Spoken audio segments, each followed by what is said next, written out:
اللہ نے نبی کے نام کو ایسا بنایا ہے کہ بے ساختہ جب نبی کا نام آتا ہے تو عاشق کی زبان سے درود نکل جاتا ہے۔ ہم نے درود شریف کے فضائل ابھی ابتداءً سننے ہیں اور پھر آگے شب برات کے حوالے سے مختصر اور باقاعدہ انشاءاللہ اگلے جمعے کو ہم نے شب برات کے حوالے سے سماعت کرنا ہے۔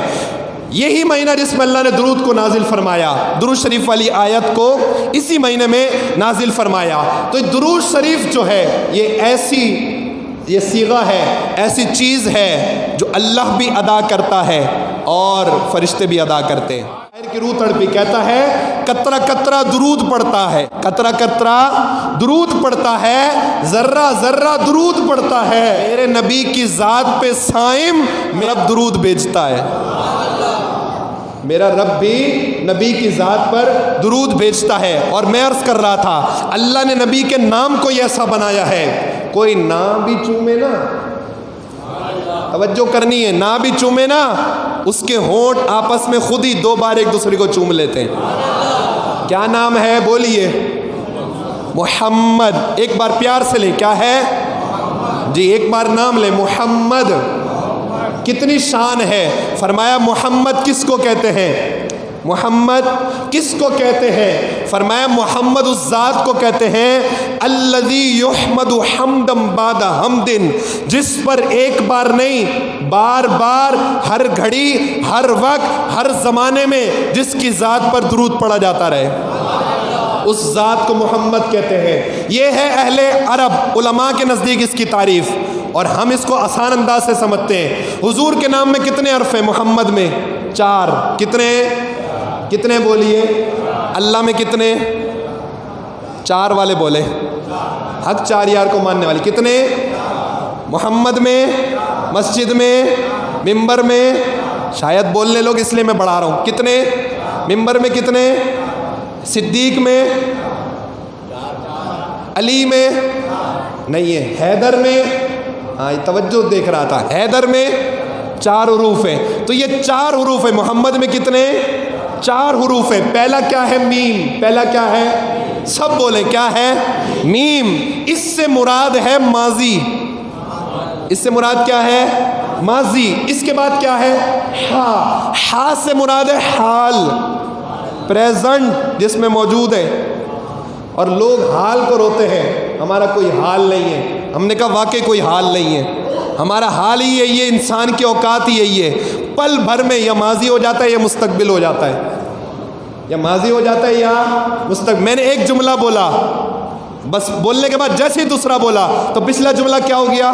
ماضی میں چلا گیا، جو اگلا بولوں گا وہ مستقبل میں آ جائے گا۔ اتنی سی اوقات ہے انسان کی، یہی حال ہے ہمارا۔ اس لیے ہم کہتے ہیں ہر حال میں اللہ کا شکر ادا کرو، ہر حال میں اللہ کا شکر ادا کرو، کیونکہ حال زیادہ دیر کے لیے نہیں آتا، سمجھے بات کو، حال زیادہ دیر کے لیے نہیں آتا، جتنی دیر کے لیے آتا اس میں اللہ کا شکر ادا کر لیا کرو، ہر حال میں اللہ کا شکر ادا کیا کرو۔ تو ہا سے مراد ہے حال، کیا ہے؟ حال۔ اور پھر آتی ہے میم، تیسرا حرف کیا ہے؟ میم۔ اس سے مراد ہے مستقبل، فیوچر، کیا ہے؟ مستقبل۔ پہلے میم سے مراد ماضی، پھر آیا ہا، اس سے مراد ہے حال، پھر آیا میم، اس سے مراد ہے مستقبل، آخر میں دال، مراد ہے درود۔ کیا ہے حضرت؟ کیا سمجھایا اس سے؟ کیا سمجھ آیا؟ میم ماضی، ہا حال، میم مستقبل، دال درود، کیا سمجھ آیا؟ کہا یہی تو سمجھانا ہے۔ محمد اس ذات کو کہتے ہیں، حضور کا نام بتاتا ہے، محمد اس ہستی کو کہتے ہیں جس پر میم سے ماضی، ہا سے حال، میم سے مستقبل میں دال سے درود بھیجا جائے۔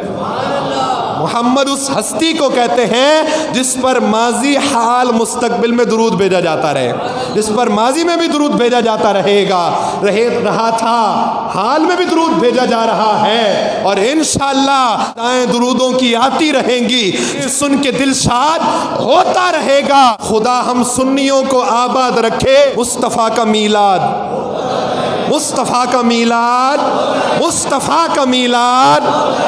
اور ایک اور شاعر نے کمال کر دیا، کمال کے جملے فرمایا، میلاد منانے سے دل الفت سے بھر جاتا ہے۔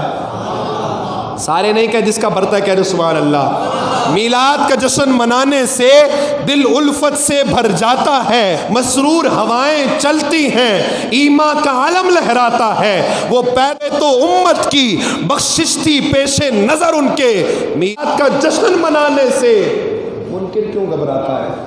ایک کو موت کی وادی میں بالآخر داخل ہونا ہے، جو دنیا میں آیا اس نے جانا ہے، ہر ایک کو موت کی وادی میں بالآخر داخل ہونا ہے، میں اس کے مقدر کے قرباں جو طیبہ میں مر جاتا ہے، میں اس کے مقدر کے قرباں جو طیبہ میں مر جاتا ہے۔ تو نبی کا نام ایسا ہے کہ جب بھی آتا ہے بے ساختہ زبان سے درود جاری ہو جاتا ہے۔